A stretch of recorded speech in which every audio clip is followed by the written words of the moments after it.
चलिए आज हम निश्चित तथा असंभव घटना के बारे में पढ़ेंगे और इसके लिए कुछ हम एग्जाम्पल्स देंगे। तो चलिए देखते हैं।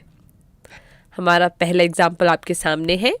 एक थैले में केवल नींबू की महक वाली मीठी गोलियां हैं और मालिनी बिना थैले में झांके उसमें से एक गोली निकालती है। तो ये बताइए कि इसकी क्या प्रायिकता है कि वह निकली गई गोली संतरे की महक वाली होगी या नींबू की महक वाली होगी। वीडियो को रोके और इस प्रश्न पे थोड़ा सोच विचार कीजिए। तो चलिए इसका सलूशन देखते हैं। हमें दिया है कि एक बैग में केवल नींबू के महक वाली टॉफी है और मालिनी उस बैग में बिना देखे कैंडी निकाल लेती है, मतलब टॉफी निकाल लेती है। तो क्या आप बता सकते हैं कि निकाले गए कैंडी का ऑरेंज फ्लेवर होना, मतलब नारंगी फ्लेवर का होने की क्या संभावना है? चलिए देखते हैं।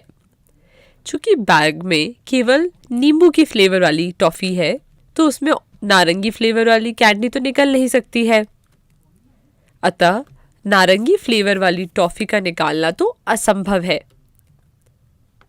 इसलिए हम कह सकते हैं कि नारंगी फ्लेवर वाली टॉफी के निकालने की प्रायिकता 0 होगी।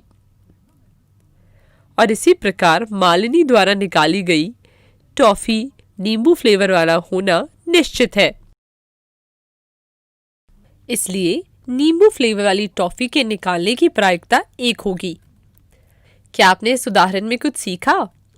जी हाँ, इसमें हमने सीखा कि यदि किसी घटना का होना असंभव हो तो उसकी प्रायिकता 0 होती है और इसे असंभव घटना कहते हैं और अंग्रेजी में इम्पॉसिबल इवेंट।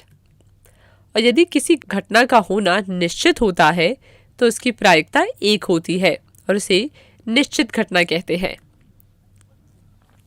अब तक हमने देखा कि किसी भी घटना ई के अनुकूल परिणामों की संख्या उसके कुल परिणामों की संख्या से सदैव कम होता है।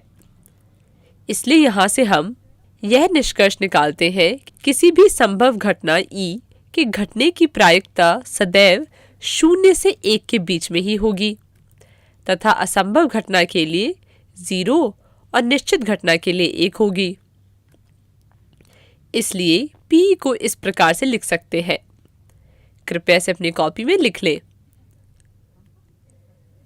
जैसे कि इस एग्जाम्पल में हमने देखा कि नारंगी फ्लेवर वाले टॉफी निकालना असंभव था और नींबू फ्लेवर वाला मतलब टॉफी निकालना निश्चित था।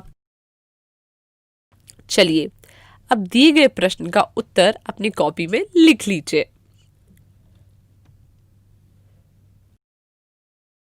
अब इसी कॉन्सेप्ट के आधार पर इस प्रश्न का उत्तर दीजिए।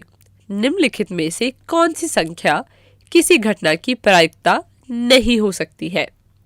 सोचिए तो जरा। समय समाप्त। चूंकि हम जानते हैं कि किसी भी घटना की प्रायिकता 0 से 1 के बीच में होती है, इसलिए -1.5 किसी भी घटना की प्रायिकता नहीं हो सकती है। हमें आशा है कि आपको सारे कॉन्सेप्ट समझ आ गए होंगे। धन्यवाद।